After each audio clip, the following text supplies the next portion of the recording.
పెడుతున్నారు. మూసీ నది ఇది ముఖ్యమంత్రి గారి డ్రీమ్ ప్రాజెక్టు. 1,00,000 కోట్లు పెట్టి మూసీ ప్రక్షాళన చేస్తాం, ప్రతిపక్షాలు మమ్మల్ని అడ్డుకుంటున్నాయి అంటారు.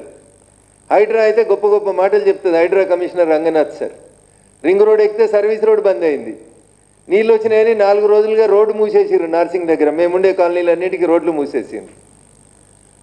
నీళ్లు మొత్తం ఇది ఒకవైపు నుంచి చూస్తే అన్న, రెండో వైపు నుంచి చూస్తే ఏరియల్ వ్యూ మీకు కనబడుతుంది. ఈ బంగ్లా చుట్టూ నీళ్ళే ఉన్నాయి, అన్ని దిశల నీళ్ళే ఉన్నాయి. ఈ బంగ్లాకి పూర్తిగా ఎఫ్టీఎల్లో కట్టేస్తూ ఉన్నారు. ఇది అన్న మా మీడియా మిత్రులకు విజ్ఞప్తి, ఒక్కసారి మా ఇంటికి వచ్చి ఈ ప్రాంతాన్ని సందర్శించేందుకు పండుగ తెల్లారు రావాల్సింది కోరుతా ఉన్నాం. ఇక్కడ బేసికల్గా కొన్ని ప్రశ్నలు వస్తూ ఉన్నాయి. టీఆర్ఎస్ పర్మిషన్ ఇచ్చింది, మీరు వచ్చి ఆపేసారు. మళ్ళీ మీరు ఎందుకు అనుమతులు క్లియర్ చేసిర్రు? ఏ మంత్రి క్లియర్ చేసిండు? లేదా ముఖ్యమంత్రి గారు క్లియర్ చేసిర్రా? హెచ్ఎండి అధికారులు క్లియర్ చేసిర్రా? ఎంత డబ్బులు చేతులు మారినాయి?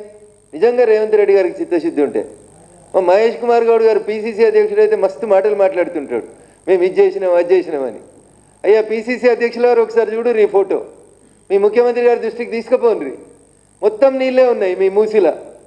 ఒక 12 గేట్లు 4 ఫీట్లు ఎత్తిరు అంతే. ఇవి 12 గేట్లు 4 ఫీట్లు ఎత్తెత్తితే ఇగో ఇన్ని నీళ్ళు ఇట్లా నిండిపోయినాయి బిల్డింగ్ చుట్టూ. రేపు ఈ బిల్డింగ్ కట్టి వాడు అమ్ముకొని పోతాడు బిల్డరు. కొనుక్కున్న వాళ్ళకి 5 ఫ్లోర్ల దాకా నీళ్ళు వస్తాయి దీంట్లోకి. 1 కాదు 2 కాదు, కళ్ళతో చూస్తే తెలుస్తాయి దీనికి. దీని ఏదో పెద్దగా సైంటిస్టులు వచ్చి రెవెన్యూ వాళ్ళు వచ్చి ఏదో చేయాల్సినటువంటి అవసరం లేదు. మీరు అక్కడికి వచ్చి నిల్చుంటే రింగ్ రోడ్డు మీద నార్సింగి పోలీస్ స్టేషన్కి ఎదురుగా నిల్చొని పోలీస్ స్టేషన్కి అపోజిట్ సైడ్ చూస్తే మీకు ఇంత స్పష్టంగా కనబడుతుంటాయి. రింగ్ రోడ్డుకి 100 గజాలు సర్వీస్ రోడ్ను మింగి కడుతున్నారు.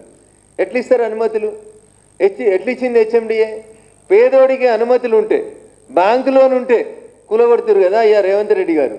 దీంట్లో మీ మంత్రుల పాత్ర లేదంటారా? ఎవరి ప్రమేయం లేకుండానే ఈ బంగ్లా నిర్మాణం జరుగుతుందా? అధికారంలో ఎవరుంటే వాళ్ళతోటి కదా ఈ సంస్థ సత్సంబంధాలు కొనసాగిస్తుంది. నిజంగా మీకు చిత్తశుద్ధి ఉంటే మహేష్ కుమార్ గౌడ్ గారు మీరు స్పందిస్తారా?